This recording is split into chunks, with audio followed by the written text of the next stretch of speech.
Thank God we still have people who can speak the truth without fear. Sowore is one of them. Is either you like him or hate him. Okay, but He's canvassing for their friends. We can talk about For justice. We're here for the He judicial asked me proceedings. questions in this video I'm about to show. Is Igbos being treated well? We're here for the What judicial exactly proceedings. is the offense You of cannot raise the Nnamdi other Kanu? one. Just because And we he have said written a letter we to want them that they have freedom. not replied. Okay, no problem. And what is going through right responded. I now in went to Attorney General DSS custody is not Mind you, the trial. political solution was What about a solution the actually Oba suggested of by the Supreme Lagos Court. that said something about the Then Igbos? the Oh, if you don't and most vote of you for journalists us, will take time we'll to throw go you through some of into these Lago. judgments. Anyway, And then guys, come let me to just the leave you to rulings. what Go this through all the is rulings really and the very judgments. interesting. You now will have no case. Don't forget to give us a thumbs up. Please share this video, let it go viral. Thank you. Importing water and claiming. So the port of Lagos said the people don't vote for Igbos who don't vote for them. We were driven into the lagoon. So what else do you want them to say? You see them on Twitter. They have handles that are dedicated to, attacking other ethnicities. So you think they're Igbos. unapologetic about this? They're not. And those handles have been linked to the Lagos State government people. But you're a Yoruba man. Why are you saying this about your people? I don't know why people just say that because you're being a Yoruba person doesn't take my humanity away. But you must understand that this is not just about landmark. There's an Igbo problem in Nigeria. That's why they're holding Nnamdi Kanu. What's your take on for asking Nnamdi Kanu's for perpetual Biafra. detention? And then we are rehabilitating Boko Haram commanders. You said 120,000 of them have surrendered with foreign currency in their hand. And you have rehabilitated them. But one guy who says, we want justice, we don't want to stay in Nigeria, you are holding him perpetually, using the judiciary or judicial, subterfuge to keep the trial. Everybody who knows what they are doing understand that it's not a judicial matter. So Nnamdi is essentially a political prisoner. He's a political hostage. Well, I'll call him not a political because it may not. Whomever is in power, except me, will keep him in jail. So do you think that Igbos generally are endangered species in Nigeria? Going back what you just narrated. The truth, that's the truth. Nigeria did not forgive Igbos since the end of the Civil War. What did they do? Because they challenged the real estate of the British called Nigeria. So, and they didn't forgive them since then. So everything has been done after that. We know this is the unspoken truth about the country called Nigeria, that they did not forgive Igbos for the Civil War. The Igbos were the victims and they have forgiven the victims. So why is it difficult for the victors to... You are preaching to the choir. And because he had mentioned once that, in an interview he had mentioned that the Igbos will never be president of Nigeria. That is a perpetual, narration to keep the Igbos the way they are. Yes, so no, it's not about even the presidency. If they find an Igbo man that is malleable, that can work in their interest, they can make him president if he doesn't have any power. You can be a president of Nigeria and not have the powers of the president. When they wanted to destroy the landmark, who was the minister in charge? It's not an Igbo man. And Moka is Igbo speaking, also fighting. It's easier for them to use an Igbo man to carry out. If it was done by a Yoruba man, the uproar would have been worse. But you find an Igbo minister of works to help you demolish Igbo businessmen. You say, can't you see them? So it's easier that way. It's manipulation. It's how Nigeria manipulates people. But I'm not saying that if he was a Yoruba minister, he cannot demolish. They will do it too. It's easy. Anybody could have done it as long as there's an agreement to do it. Because beyond just ethnicity, there's also an elite conspiracy against Nigerian people. So an average poor person is endangered. But you are likely more endangered if you have committed a generational crime against the Nigerian real estate. Owned by being an Igbo man. Of course, that's the truth. The inability of the previous government, Buhari, Jonathan, to remove fuel subsidy, and the ability of this current government, the president, to remove that subsidy, doesn't it show some kind of political will to do right? It's not the political. Political will. Where others fear to trade, no, it's not political will. See, why people like Tinubu are dangerous is that they have been in this game for a long time.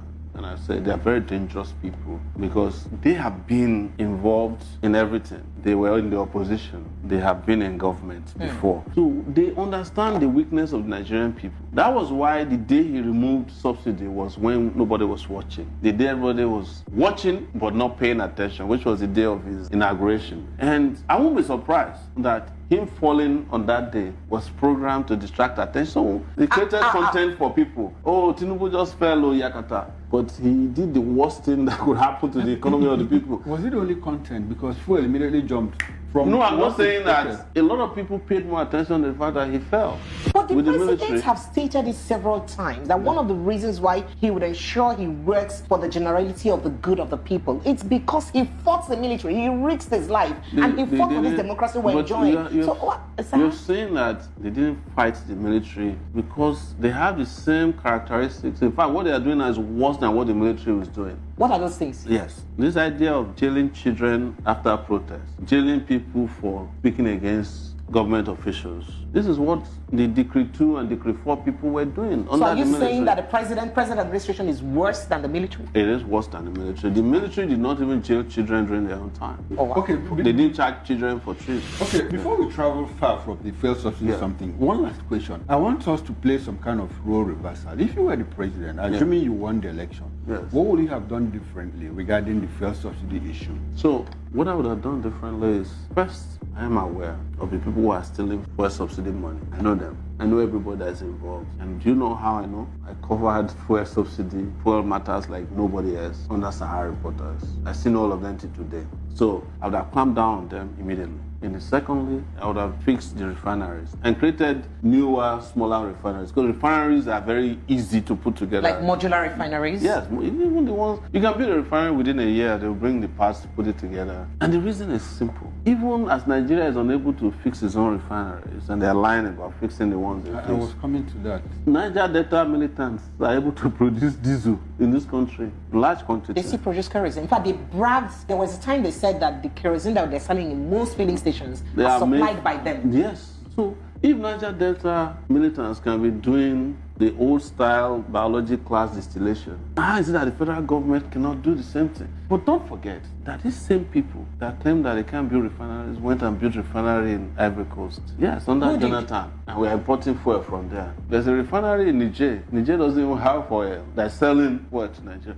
How is that Nigeria cannot build refineries? Even the Dangote refinery, the famed Dangote, was built how many years ago? It was after occupying Nigeria that he built his refinery. Brewer is going to finish his refinery very soon. All these guys benefited from forex provided by Nigerian government to build their refinery. These guys have already spent 2 years almost in power. Yes, almost. Because by February of 2027, election is here. So we have about, almost 2 years to go. In fact, from 2026, electioneering starts. In fact, they have started. They've started electioneering already. More poverty, so that people will come, they beg for them to at least give small. And then they will now preserve everything towards the end at their usual palliatives. With all that the president is doing? What has he done? Make you tell me now. Where is it that you have found the jobs that they promised they will create? Where have you found the roads that they said the money they will save from removal of fuel subsidy they will use to build it? Where have you found the hospital that they built?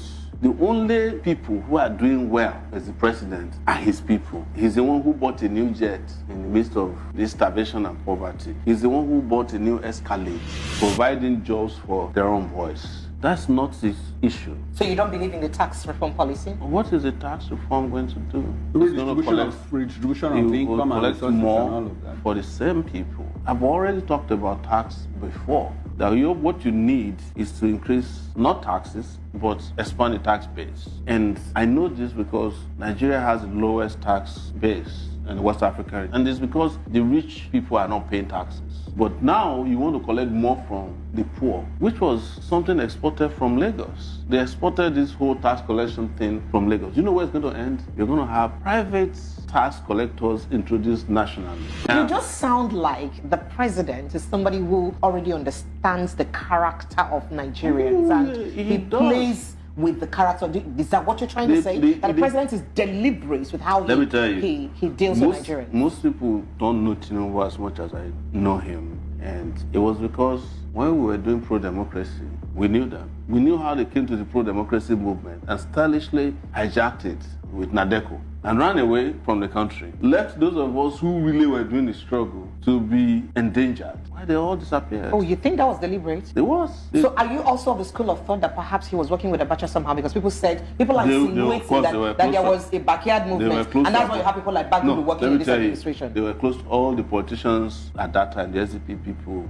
they were all close. Even Abiola. So that means he was betrayed in Adeko at that time? No, they were all part of it. Oh, Even wow. Abiola cabinet, it was the cabinet Abiola wanted to use that he gave to Abacha. Foolishly, I would say that any day, thinking that Abacha will hand over power to him. But there's nowhere in the world that people get power and hand it over to anybody. Not even a father will hand over power to their child except they are dying and they have no reason to keep on to power. So it's the same thing with all of them. Do you know how you understand what the game they were playing? When Abacha died, all these politicians went to meet with Abubakar. They did not ask after Abiola.